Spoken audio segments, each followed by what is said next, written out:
You are listening to the Hiking Radio Network, where we talk the walk with shows by hikers, about hikers, for everybody.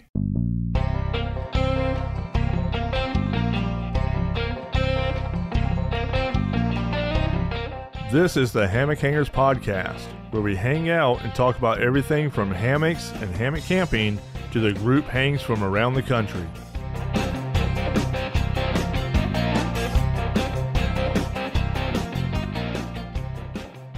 All right, everybody. Welcome back to the Hammock Hangers Podcast. I am your host, Paul Collins, or Skunkape. I am here with my co-host, Pheonix. What's up, Hey, Pheonix? everybody. How you doing, Paul? Not bad. All right, so a couple of weeks ago, I had posted on Facebook asking people, to give me some topics of interest that they would like to hear about.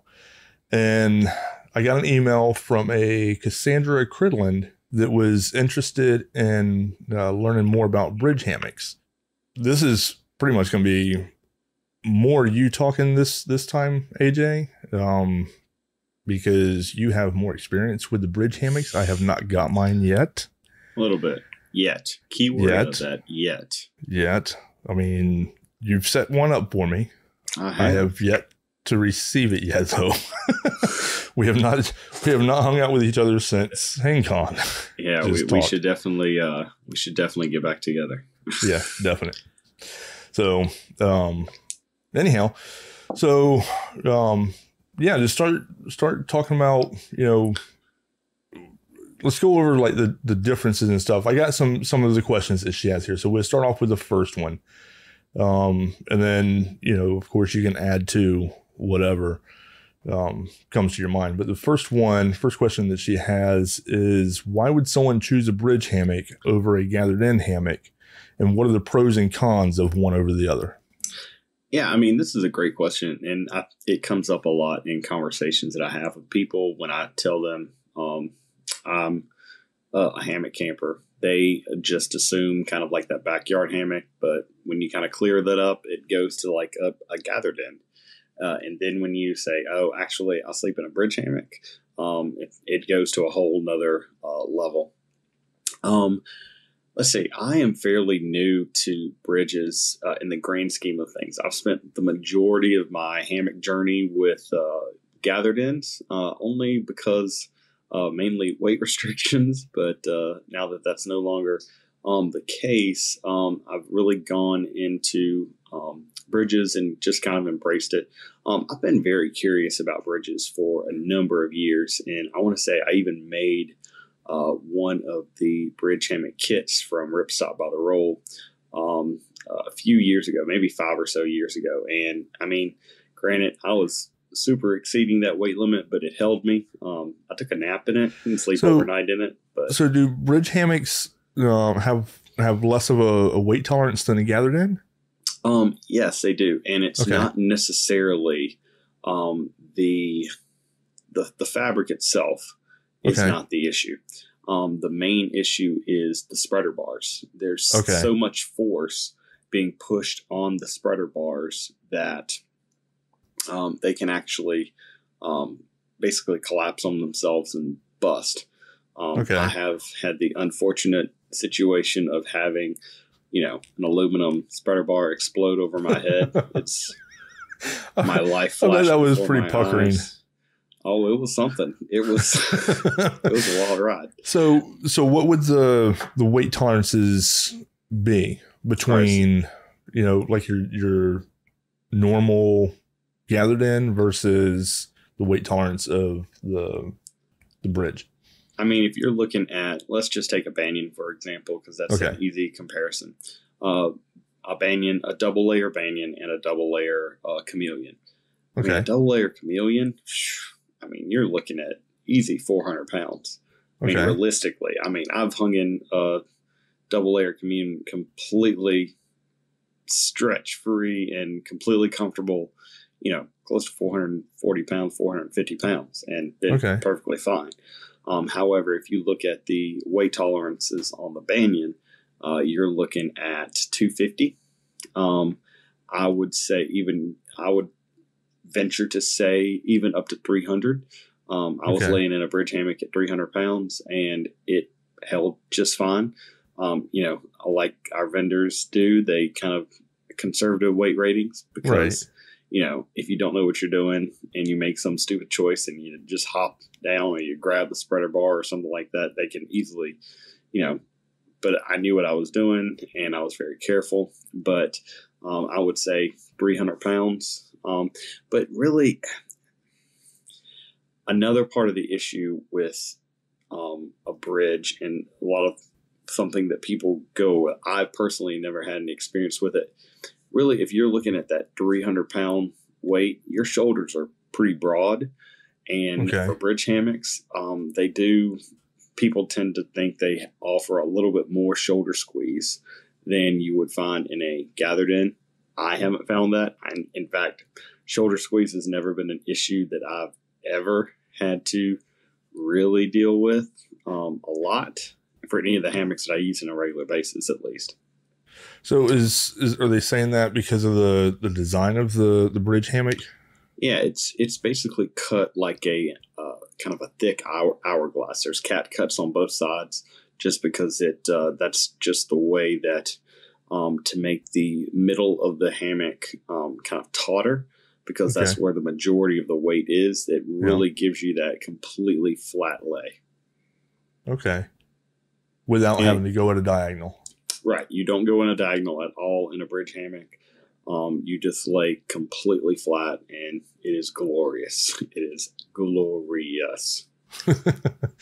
Now, I know like the most common length for a gathered end is around 11 foot.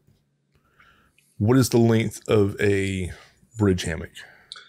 Well, as far I know you're gonna have like the bed part, and then you got your dog bones, which change that. So right, I would say the fabric part of the bridge hammock is maybe even 7 feet, 8 feet, maybe. Okay, it's a lot smaller.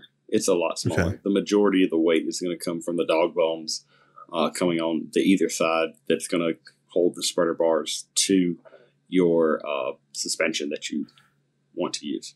That's where most of the length comes from with them? Okay. Yeah. Because roughly how long are the dog bones on those? I know you've modified yours. I have modified to shorten them a little bit, but I know the more you shorten them, the more strain or stress force you put on the dog bones or on the spreader bars, correct? Yeah. The shorter you make them, the more stress that you put on the spreader bars. Also, some people say the shorter that you put them, the tippier that it is. I kind of say that with a grain of salt, because it's not tippy to the point that you're going to fall out easier. It's nowhere near what those backyard hammocks are like, but it feels different. Like it's something that you have to get used to. Okay. So it's what, a little more movement to it or something that you can feel? There's a little bit more movement when you get in. There's not as a solid feeling. Like it feels slightly tippy, but you're not going to fall out. I mean, you still have to try really hard to fall out. But it is a little bit more, it's a different sensation laying in a bridge hammock when you first get it. Like, I'm sure when you get used to it, like myself, it doesn't faze me in the slightest. Okay. So correct me if I'm wrong, because I know, the first time I ever heard about bridge hammocks, first thing I thought about also was those backyard netted hammocks that you lay in it and it will suplex the crap out of you. And next thing you know, you're on your head on the ground up under it. We've almost all been killed by one of those. Exactly. Let's be real. So that's the first thing I thought of also. Now, that would be considered a bridge hammock as well, because it does have the bars on it on the end, correct? But it's very different. Like that is more, yes, it is spread it out, but the bridges and the spreading is very different. The stresses of that are very different. And I think that's what I'm getting at is the differences between the common backyard and like a camping bridge is the placement of those spreader bars. And that's why your camping bridge is not tippy like the backyard netted hammocks. Right. because the spreader bars are actually above where your laying bed on a camping. Is that, I mean, am I saying that right? Yes. And okay. I mean, it would, even if you compared, let's say, the Banyan and the Ridge Runner versus some of the hammocks made by Townsend Outdoors, their spreader bar placement is different. Okay. The Banyan and the Bear Mountain Bridge and the Ridge Runner, they have kind of like a closed, the ends are kind of closed up, where Townsend Outdoors, his is kind of open. And it's in the setup a little bit different as far as the placement and stuff goes. Gotcha. Okay. So, finishing up on the first question, what are some pros and cons of each gathered end and bridge? Okay. So, I guess I can start with some of the pros, which kind of explains the main reasons I have permanently switched to a bridge hammock. Okay. The first thing, and this is in no particular order, the underquilt situation is, it makes your life so much easier. With a bridge hammock, whether you use a bridge hammock specifically designed underquilt, Loco Libre, he makes the one that I use. I have one from War Bonnet. Both are incredibly wonderful. I've used both. I'm kind of partial to George's a little bit because anything that George Carr makes is a work of art. His baffling is just crazy awesome, and Loco Libre makes amazing gear. Definitely worth the wait if you're looking for a top quilt or an underquilt. Just a shameless plug for George. Also, another great supporter of Hancon. War Bonnet makes another one that's really good called the Lynx underquilt. Okay. George's Loco Libre's is called the Ridge Reaper. Here's how you set up a hammock or a bridge hammock underquilt, and brace yourself. It's crazy complicated. There's literally 4 carabiners. You cook one to each corner of the bridge hammock, and guess what? You're done. That's it, huh? That's it. Like, there is no, is this shock cord cinched enough? Like, is this piece tight enough? Do I need to loosen this? Do I need to cinch that? Is it too tight? Is it too loose? No, there's none of that. You hook 4 carabiners and you are done sauce, and you are ready to go. Now, is there any fiddle factor at night? Can they? Nope, it can't go anywhere. Can't go anywhere. It can't go anywhere. It is set it and forget it. It is the underquilt for the idiot, in which in the outdoors I fully embrace that I could be the idiot. But it is idiot proof. I can't tell you how many times, as much as I love my gathered ends, and Law knows I've got plenty of them. There have been times where if you don't set something up like just right, you might not be miserable cold, but like, oh, my shoulder's going to get cold. Oh, right. My feet's cold. You don't get any of that. I've had quilts, kind of slip in the middle of the night just whenever I turn or something like that. And then I got to, I start getting either a cold shoulder or cold heels and have to adjust and everything. So you got to wake up and you don't have that with a bridge hammock. It's set it and it's done. So out of curiosity, do you sleep better in a bridge hammock? Yes. Okay. So you get better sleep in yours. Oh, absolutely. Another thing that I'll, going into the pros with a gathered end, even if I use like a wide one, it wasn't uncomfortable. It was just kind of weird. My ankles and my feet would just kind of get bunched together when I was laying at a diagonal. And sometimes that would cause like maybe a Charlie horse in the middle of the night, or just like some ankle pain in the morning. Yeah. I don't get that in a bridge. I have yet. And when I was camping in a gathered end, it was like a tradition of mine. I would always get a Charlie horse around 4 a.m. on the first night of every single flipping camping trip that I ever went on. It didn't matter where I was. It didn't matter how long the trip was, what I did before. That Charlie horse was happening. Really? I have never gotten a Charlie horse in any way, shape, or form in a bridge hammock. Okay. So there's that. There is no fabric like in your face. Like the bug net is way off. Okay. Another good thing that I like is, here in Florida, we've got, 18,000 different bugs that want to kill you, or drink your blood. So whenever like my shoulder would hit up against the bug netting or whatever, I would always have this spot on my shoulder that would always look like I got shot by a shotgun. Because you're talking in a gathered in? Yeah. Okay.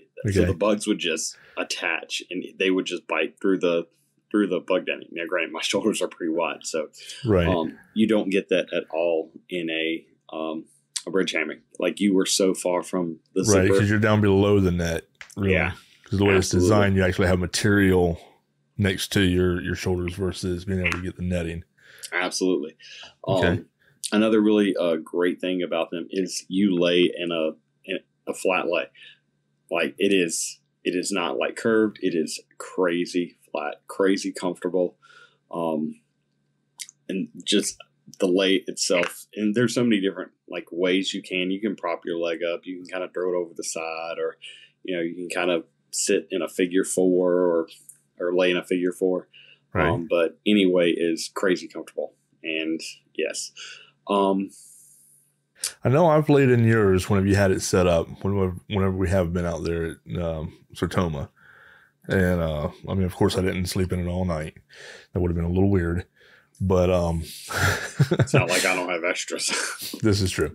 But, I know, just laying in it, for that short period that I did, I do know it was very comfortable, and I tried it on my back, my side, my stomach, and all that, and was able to. That's pretty. Yeah, that's another really great thing is normally I sleep on my back, right, or my side.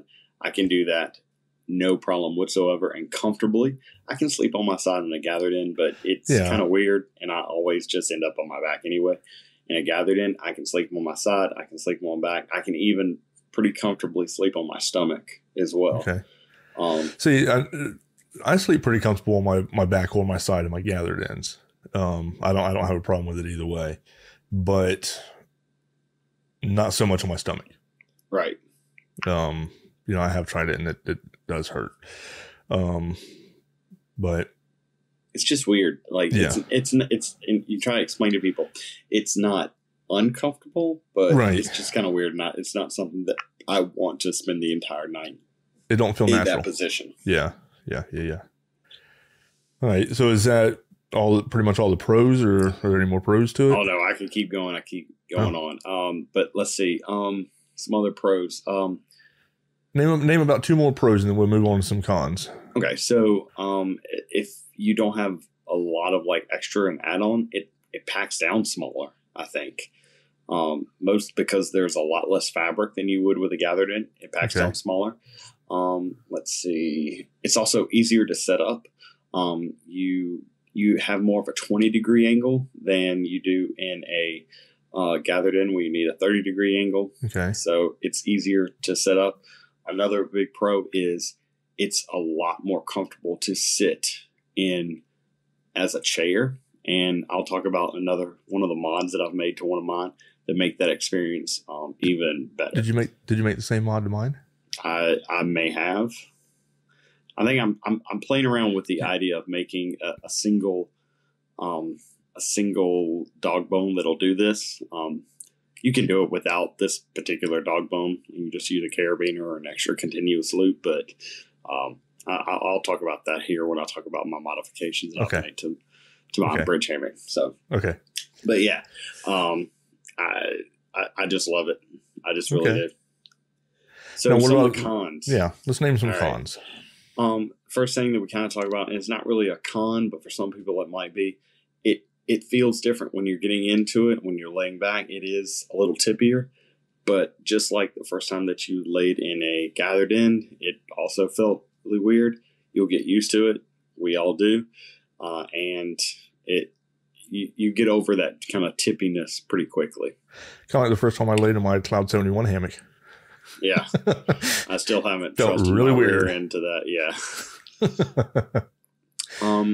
Now, depending on the bridge hammock that you get, I've got, let's see, I've got a Banyan, I've got a Ridge Runner, I've got a big boy bridge from Townsend Outdoors, and I've got one of the old original versions of the Bear Mountain Bridge. Okay. And I also have the Hiking Dad version DIY that I got from Ripstop by the Rolls kit.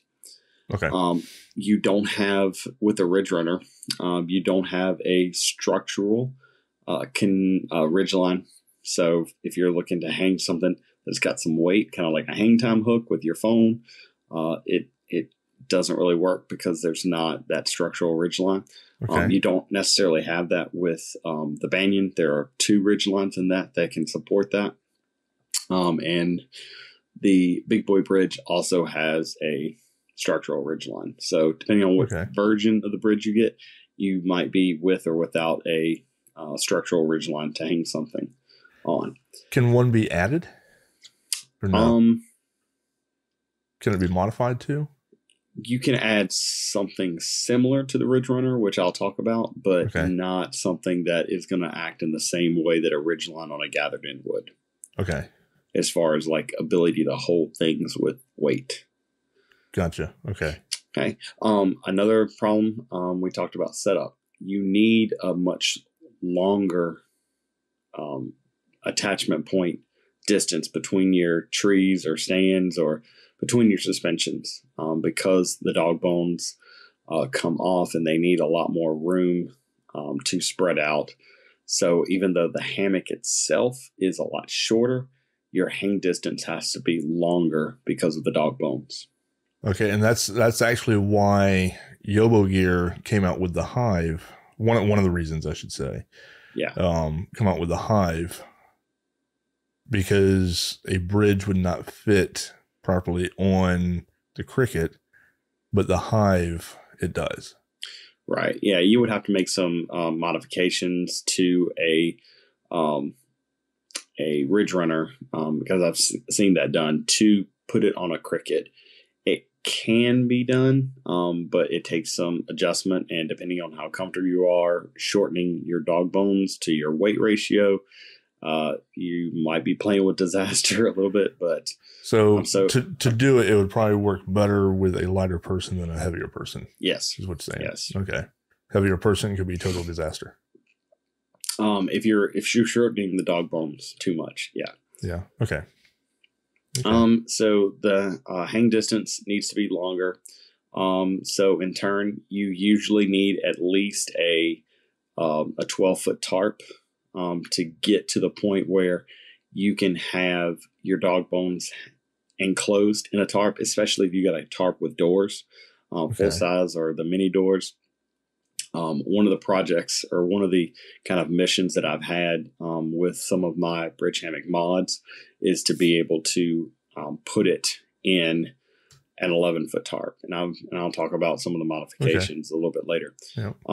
Let's see some other cons. Hold on before you go on to another con. Let me ask a question about that because something you just said made me think about this. With a gathered end, if it starts raining, water can come down your suspension, and if you don't have like a drip line or something like that, it can actually come all the way to the hammock and then get into the hammock. Can that happen with a bridge? Yeah, it can happen with a bridge, and you can mitigate that with putting some drip lines, but you need on all 4 dog bones. Okay. Yeah, the ends where it meets at the hammock, right? Yeah. And depending on what type of suspension that you use, the suspension could act like a drip line a little bit like on the Banyan. Okay. It's a metal suspension. However, on something like the Ridge Runner or Townsend Outdoors, it's really the spreader bars are connected directly into the dog bones with a splice loop in the dog bone. Okay.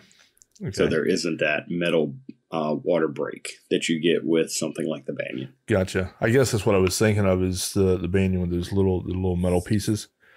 I wasn't sure if, I guess for some reason I was thinking they all had those. So, Okay, I you mean, was with about that, to. I would still probably add water breaks unless you were able to modify it or had like a 13-foot tarp. I know a lot of people. Rob Pelton, he has a YouTube channel Yeah. that he is a ridge runner advocate, and he really enjoys the 13-foot mountain fly from Warbonnet. Okay. I have a 13-foot Thunderfly that I use for mine as well. But our HangCon tarps are a 12-foot rectangle tarp, and it also works magically under that too. So, okay, good deal. Any more cons you can think of? Let's see. Hang distance,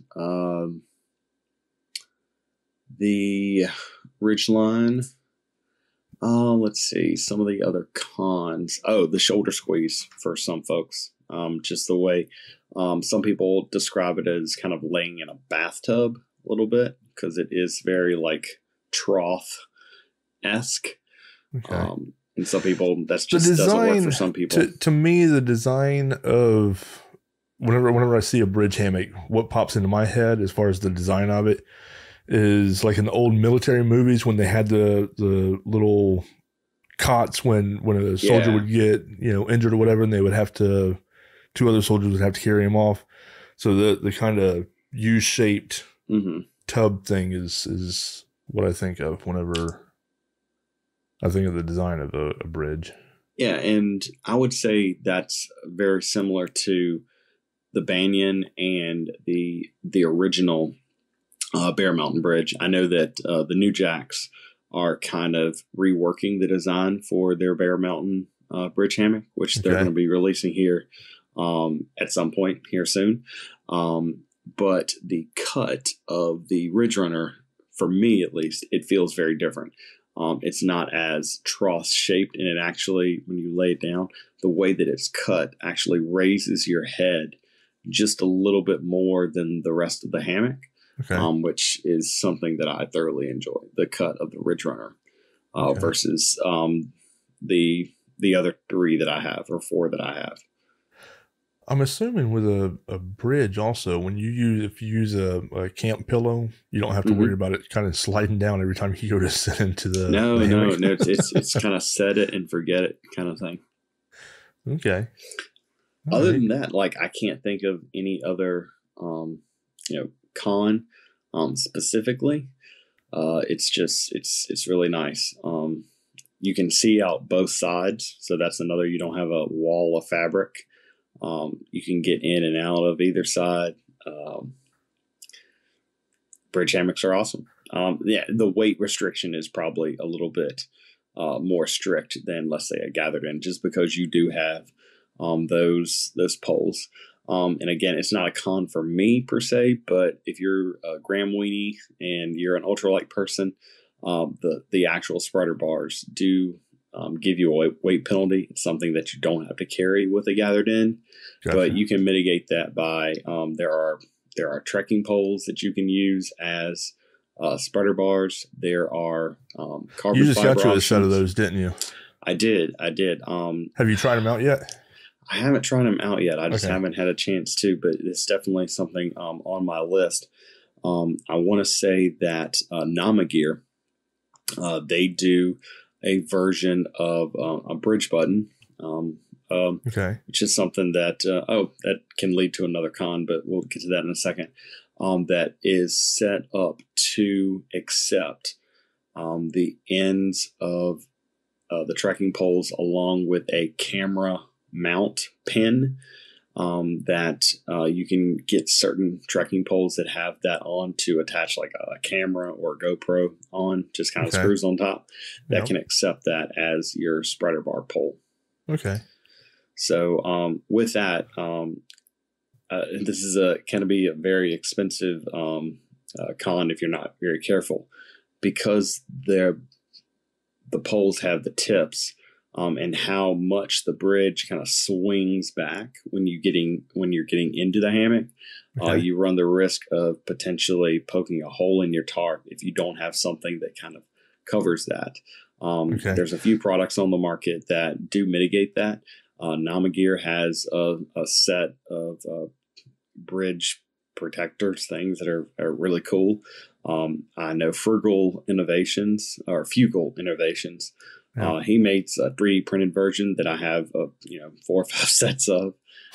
They work really, really well. And they're pretty cheap. I think they're like $15 for a set. Okay. I know that also Dutch is in the process of developing one for the Banyan. However, if you go to like Ace Hardware or Home Depot and you get the 1/2-inch beveled washers, yeah, and just stick them on the end, works like a charm for like really? $3. Yeah. Huh, okay.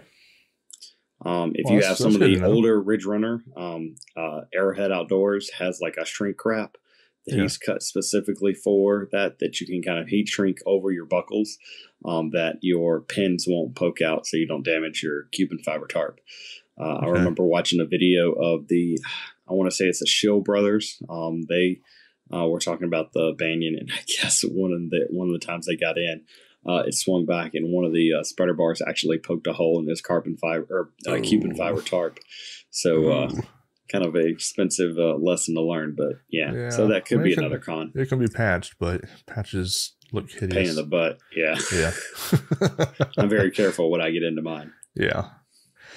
All right. So the next question, you kind of touched on it, but you can kind of reiterate on it as well. She asks, are they as awkward to pack down as they look? And I'm assuming, she's talking with the spreader bars and all that stuff. I mean, it's just an extra step. No, to answer that question, no. In fact, they're easier in my opinion. It's a little bit wonky with the 2 dog bones coming out the end, but you just stuff it in the stuff sack and just make sure that you don't leave your spreader bars behind like you might leave a strap or something like that. But no, it's actually less fabric that you poke in to the stuff stack. So it's actually packs down smaller and quicker. But you do have the spreader bars that you do have to account for, and getting those back into your pack or finding a place in your pack to make sure that they are there and they don't fall out or slide out. Gotcha. Okay. All right. Weight. Are they heavier than a gathered in? About the same? They are going to be, by the time you add the spreader bars, they are usually heavier than a traditional gathered in. So I just pulled up some information from Dutch's website, as well as Warbonnet's website. So comparing a single layer Ridge Runner and a single layer XLC, which I would say that they're pretty comparable. The XLC is 1 pound, essentially 1 pound 6 ounces. Okay. And a Ridge Runner is 1 pound 4 ounces without the poles. The poles are about 12 ounces. Okay. So, but so about 2 pounds, about 2 pounds total. About 2 pounds, yeah. So now, is that with aluminum poles? Because I know you can get carbon fiber also to cut that weight down a little bit. You can, and I will say that as far as comparing Warbonnet's poles to Dutch's poles, Warbonnet's poles are significantly heavier than Dutch's poles. You can also get carbon fiber poles made. Rotolacora, they actually make spreader bar poles from carbon fiber that you can get as well. But I don't know exactly the price on them, but you're looking like $100 for a set of spreader bars. But again, if that's your priority, then that's where you're going to put your money.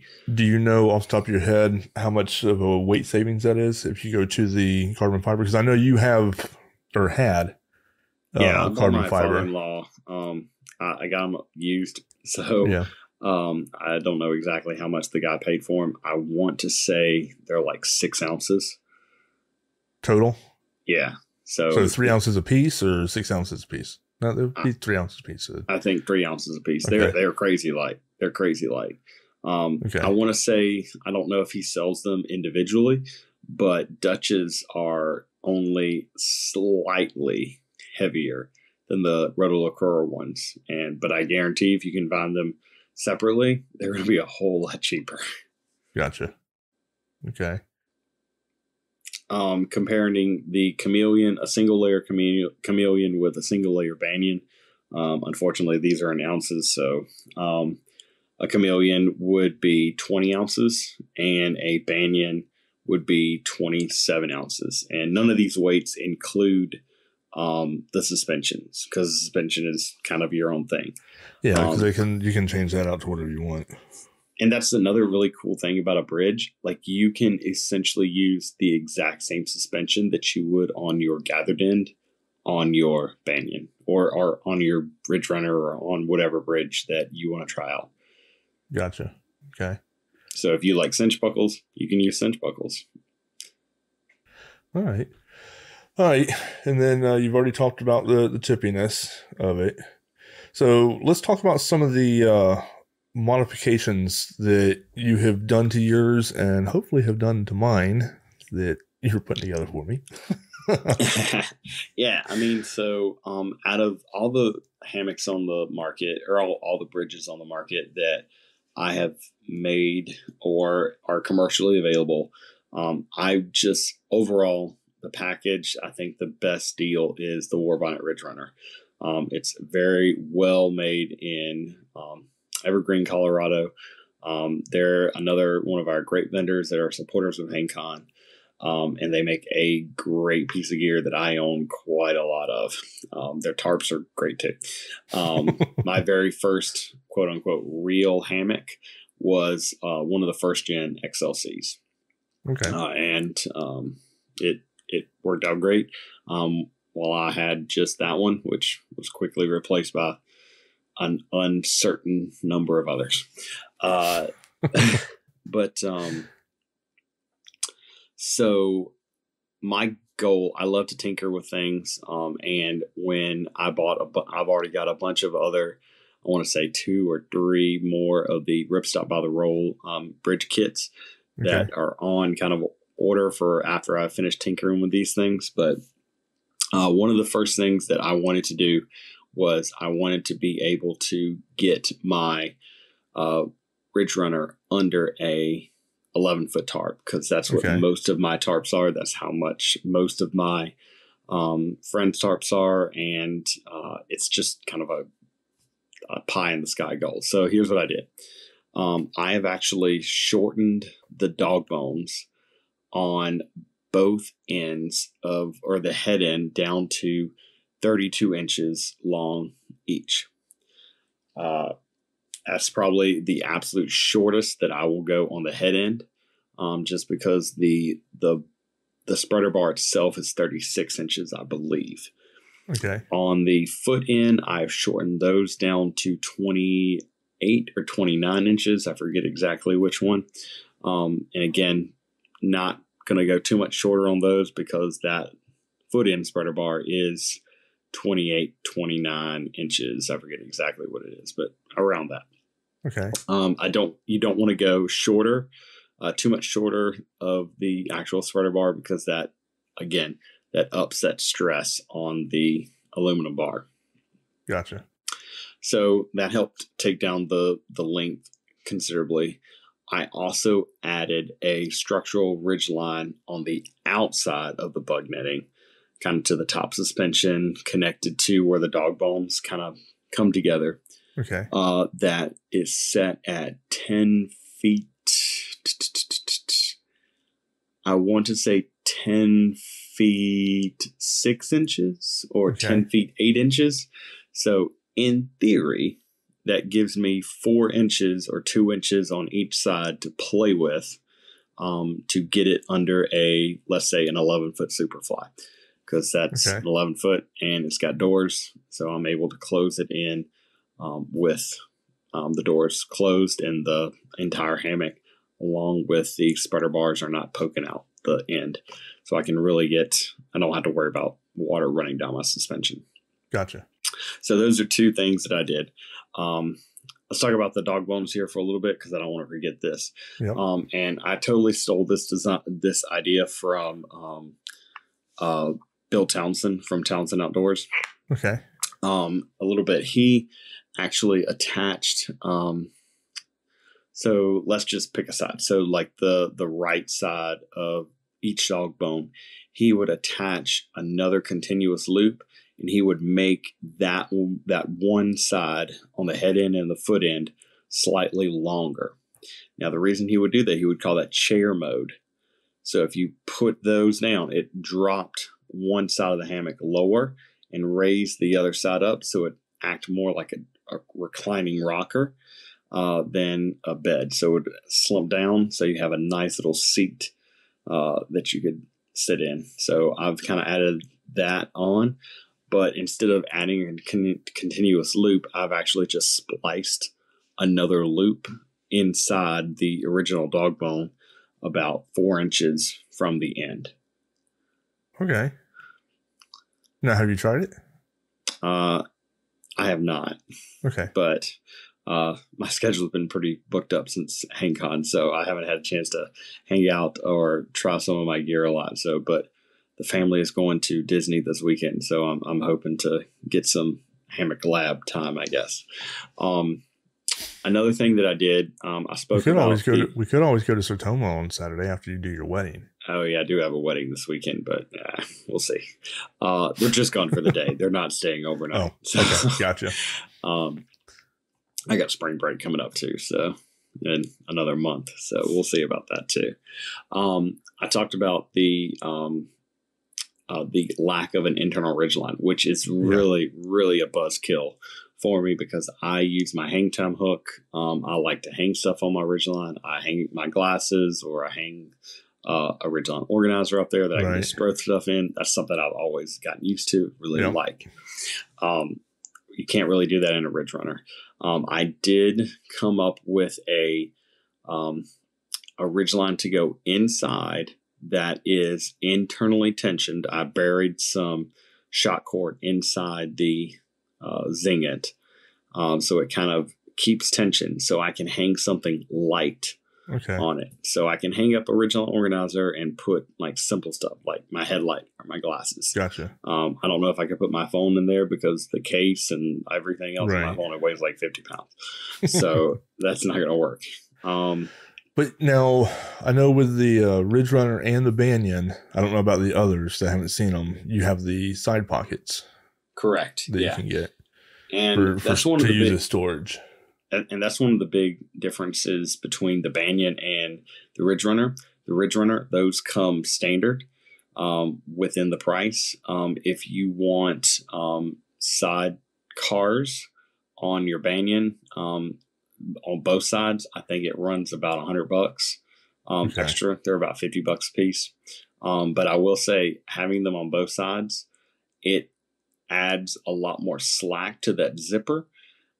Which makes it a lot easier to zip and unzip the zipper because there's no like excessive force on there. So you can be a little bit more gentler on those plastic zippers that, you know how much me and you love. I love the ideas that you can do with them, but sometimes in reality, those plastic zippers are real pain in the butt. Right. So is it hard on the Ridge Runner? It's not, because they Brandon uses the regular YKK zippers. Okay. And those sidecars are actually sewn into, so you don't have the extra layers of zipper. Correct. Okay. Correct. Gotcha. And another thing, another fun feature of the Ridge Runner that I really like, there's a little side. I mean, it's really shallow. And at first I was like, this is pointless. I'm not going to use this. A little shelf above your head, just the way that it's cut. It is perfect that I just throw my glasses, throw my headlamp, stuff like that. And this is in the Ridge Runner? This is in the Ridge Runner. Okay. So your base price, you're getting both side slings or both side pockets, and the top shelf storage right out of the gate, and included in the price. All right. Any other modifications you got going on? Yes. Let's see. I added zipper pulls because that's just something that I really like. I kind of stole the idea of how Jason from Walhalla Hammocks does his zipper pulls and how he kind of weaves the zipper pull into the zipper.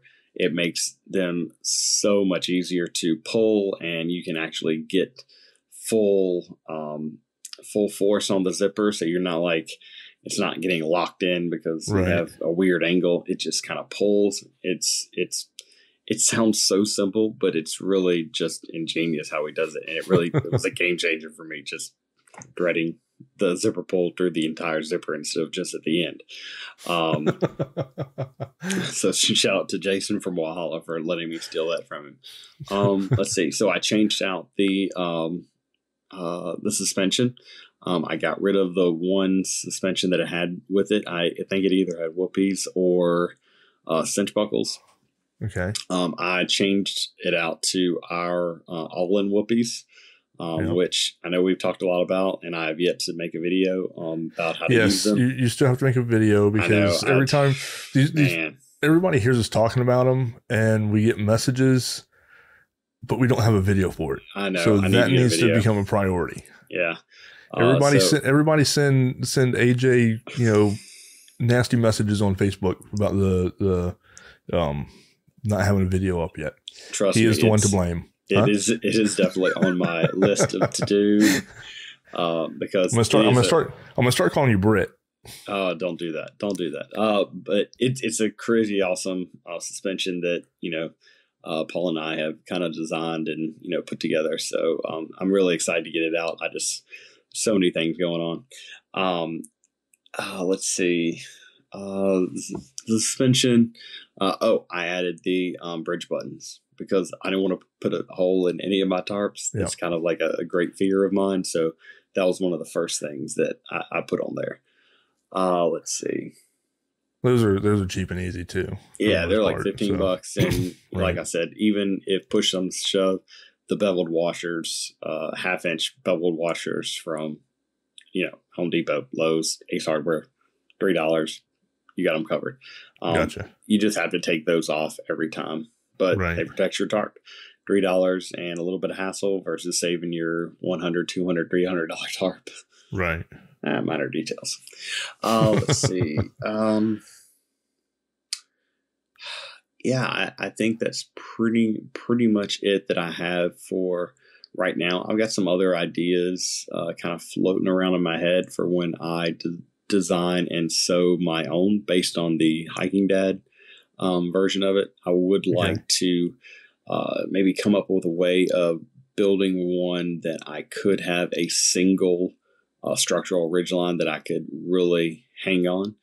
But it's all in the works. It's all in the works. Nice. So is there anything else that you would want to add about bridge hammocks that we did not discuss yet? I think if you're interested in a bridge hammock, go to a hang. Check them out. Really, when someone at a hang tells you, hey, try my setup, they are genuinely wanting you to try it. It's not something that, people get really iffy about. They want to share that love that they have for their gear. They want you to experience the same joy that they get out of it, and they want to share that joy with you. So don't hesitate. If someone offers you to lay in a hammock that you kind of really are curious about, just do it. Just take your shoes off. Just take your shoes off. Take your shoes off. Don't be that person. But, give it a try. I would say it's a crazy comfortable experience. And like I said, there are some really great bridges on the market. I really, really like my Ridge Runner that I've kind of modded and played around with and use that on a pretty regular basis. That's kind of like my go-to. But I also have a Banyan that I also really, really like the structural ridge lines, how he has the suspension set up. It's just really the cut of the bug net. It's just really nice too. So you really can't go wrong. If you are a heavier person that you're like, I'm pushing over 300 pounds, or shoot, even to 400 pounds, you check out thisgearsforyou.com. It's Bill Townsend's from Townsend's Outdoors.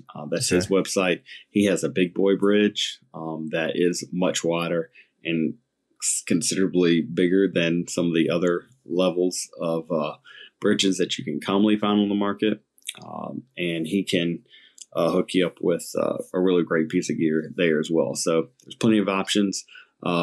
Jacks are better. They're coming out there with a redesigned Bear Mountain bridge that hopefully I can get my hands on at some point to try out because I'm curious. You don't have enough hammocks yet?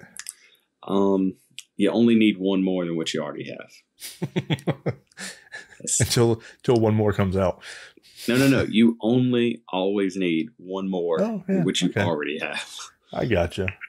Is that what you tell your wife? Sure. Yeah, it doesn't work anymore. It don't work anymore, huh? It doesn't work anymore. All right. But yeah, I mean, I would say try out a bridge. If you're curious, find one used, or if you're slightly competent with a sewing machine, those kits from Ripstop by the Roll are really, really, really awesome, and they come with everything that you need to do it. And Hiking Dads, I think it's called something else right now, but the original Hiking Dads video is really easy to follow, and I've watched them, I want to say a few hundred times to get everything done. He actually has a separate video of how to attach a bug net to it as well. So but yeah. Well, I know here recently, I know I've seen a few bridge hammocks come up for sale on my Facebook group, the Hammock Hangers Flea Market and Trading Post. Get real good deals on there. I mean, that's how I got a couple of ones that I own right now. They're not for everybody. They usually don't last long when I see them pop on there, though. That's probably my fault, but it could be. I mean, they aren't for everybody. I would just say, just like with a Gathered In, don't give up on it after the first couple nights. Give it, 10 nights. Get used to the kind of the sway. Get used to the feeling that it takes getting in and out of the hammock. A little bit of teeterness. You're not going to fall out. Like, trust me. Unless you're doing something stupid, I take no credit for that. Just give it a shot. Just give it a shot. Okay. All right, AJ. Well, if anybody has any questions, about bridge hammocks that didn't get covered, just reach out to us on. I think the best place to reach out to us at, honestly, is through Messenger, through HangCon, because if you send a message to us through HangCon's Messenger, both of us will get the message. So if somebody has a question about bridge hammocks, just send a message, that way. And that way AJ can answer you directly. And if you have a question, don't hesitate to answer. I might not answer it right off the bat, but I love answering questions. I get them pretty frequently. Feel free, even if you think it's a stupid question. Again, I'm a teacher. I hear them all day, so it's okay. It's okay. All right. And, if there's any other topics that y'all want to hear about, just send an email, message, whatever. And we will try and, get that topic on the podcast as soon as we can. I want to thank Cassandra for, the question on the bridge hammocks for tonight's episode. And I also want to add this, also on on our HangCon website, I have added a page for other group hangs around the country. So if you know of a hang that is going to be coming up, sometime this year, or you're one of the organizers of that hang, send me a message and let me know the details, the dates, address, and all that stuff, and I can put that on the website. So that way, if anybody's looking, for hangs around their area, they can, just click on it, and then I have, I've got it to where they can click on a link and it go to your website or your post on Hammock forums or whatever. But it's like a, one place everybody can see on the map, kind of like what Dutch has on his. I think I got a few more features on mine though that will show information without having to click too many times into it. But that's pretty much it for this episode. So everybody take care, and until next week, happy hanging, everyone.